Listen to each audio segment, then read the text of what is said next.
안녕하세요. 경자입니다. 이번 주는 청약을 쉬었지만 다음 주는 많은 분들이 관심 가질 만한 종목들이 등장하는데요. 그 중에 하나가 바로 이 종목이겠죠. 삼성 스펙 7호입니다. 오늘은 이 종목을 청약하기 전에 체크를 해보도록 하겠습니다. 10월 3주차는 총 6종목이 청약을 합니다. 삼성 스펙은 대신 스펙과 함께 월요일에 청약을 하고요. 그래서 환불은 목요일이니까 환불 기간은 이틀입니다. 그리고 다음날 산돌이 청약을 시작하는데요. 산돌의 수요 예측 결과에 따라서 3주차는 청약 자금이 삼성 스펙하고 산돌로 양분되지 않을까라고 예상을 해보고 있습니다.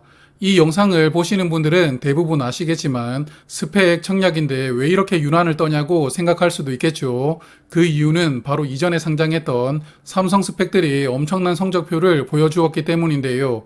화면 한번 보시면 상한가가 5번 연속으로 나왔죠. 그렇습니다. 삼성 스펙은 세력들의 놀이터였다고 볼 수가 있겠는데요. 현재 주식시장에는 삼성 스펙이 4호부터 6호까지 거래가 되고 있습니다. 한 종목씩 보면요. 먼저 4호 스펙은 21년 5월에 상장을 했는데 상장한 첫날에는 조금 잠잠했습니다. 그런데 다음날부터 급등을 하기 시작하는데 계속 상한가로 달리거든요. 그리고 상장 7일차에는 공모 가격 대비 405%까지 주가가 올라갑니다.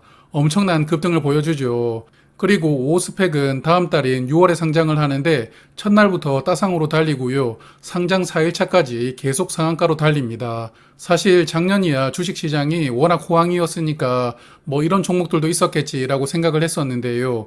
그런데 6호 스펙은 불황이 시작된 올해 6월에 상장을 했는데 역시나 상장일 따상으로 시작을 하고 상한가로 달리면서 4일차까지 상한가 행진을 이어갑니다. 그러다 보니까 이번 7호 스펙을 기대를 하지 않을래야 않을 수가 없게 되어버렸는데요. 사실 스펙이 이렇게 급등이 나오는 것은 정말 비정상이라는 것은 다들 아실 겁니다. 스펙은 합병이 결정되면 그때 주가가 좀 움직이게 되고요. 그 전에는 정말 공모 가격에서 100원, 200원 정도 상승한 가격에서 평온하게 주가가 유지되는 종목이 일반적이거든요. 그리고 이렇게 급등이 나오면 나중에 합병할 때 합병 기업들이 손해를 봅니다. 그래서 급등이 나온 스펙은 합병 기업을 찾기도 어렵게 되는데요.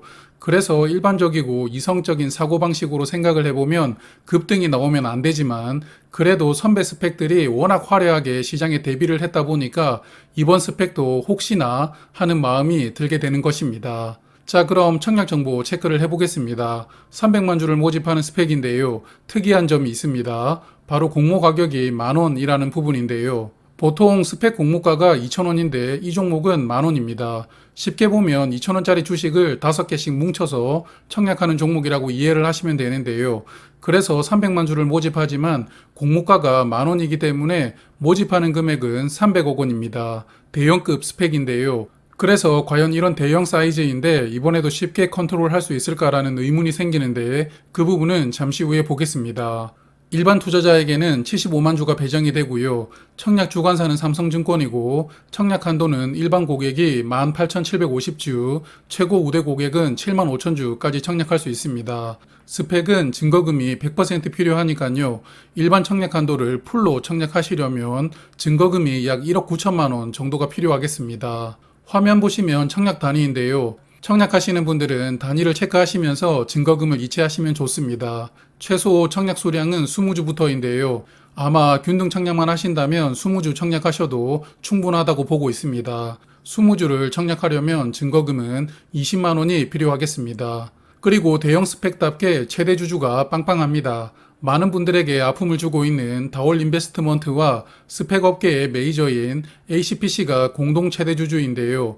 그래서 이 스펙은 사이즈가 좀 커서 합병 기업을 잘 찾을 수 있을지는 모르겠지만 여하튼 최대 주주는 합병 기대감을 높여주는 존재들이라고 생각할 수 있겠습니다. 자, 그럼 대형 스펙 사례를 한번 볼 텐데요. 현재 주식시장에 상장되어 있는 스펙 중에서 삼성 스펙보다 모집 금액이 더 컸던 스펙은 2개가 있습니다. NH 스펙 19호와 20호인데요. 둘 다 작년에 상장을 했었고요. 19호 스펙은 모집 금액이 960억 원, 그리고 20호 스펙은 400억 원이었습니다. 두 종목 상장 이후 주가를 살펴보면요. 화면 월봉 차트를 보시면 주가 변동폭이 그렇게 크지 않습니다. 19호 스펙은 상장 초기에 2,500원 정도까지 올라갔다가 현재는 2,000원 초반에서 거래가 되고 있고요. 20호는 최고 금액이 2,185원이었습니다. 이렇듯 사이즈가 큰 종목들은 주가 변동폭이 크지 않다고 봐야 되는데요. 삼성 4호 스펙은 74억 원, 5호는 80억 원, 그리고 6호는 100억 원으로 비교적 소형 스펙들이었습니다.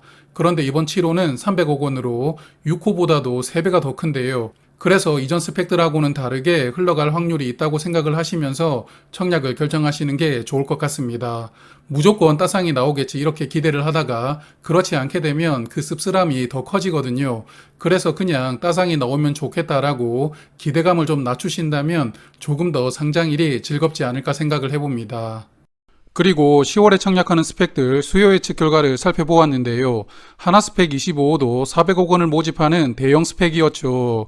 그러다 보니까 다른 스펙보다는 기관 경쟁률이 약간 낮았습니다. 하지만 나머지 스펙들은 여전히 기관 경쟁률은 높게 유지되고 있는데요. 삼성 스펙은 기관 경쟁률이 1151대 1이었고 의무 확약 비율은 28.5%였습니다. 의무 확약이 조금 높다는 것 외에는 기관 경쟁률이 비슷비슷하죠.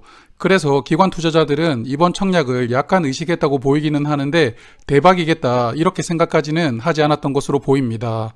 그래서 저는 삼성 스펙을 일단 청약은 하려고 생각은 하고 있습니다. 청약 수수료가 2,000원이 있으니까요. 혹시나 급등이 나오지 않는다면 수수료 정도가 손해가 나올 수도 있을 텐데요. 그래도 스펙이니까 주가가 공모가 이하로는 내려가지는 않겠죠. 그래서 청약을 하더라도 손해가 크지는 않을 것이라고 생각을 합니다. 월요일에 산돌의 수요 예측 결과가 나올 텐데요. 그 결과를 보고 삼성 스펙의 2일차 경쟁률도 같이 보면서 비례 청약을 어디로 할지 최종 결정을 해봐야 될 것 같습니다. 그럼 오늘은 여기에서 인사를 드리고요. 저는 일요일 저녁에 SBB테크 상장일 데이터로 다시 인사를 드리겠습니다. 좋은 주말 보내세요. 감사합니다.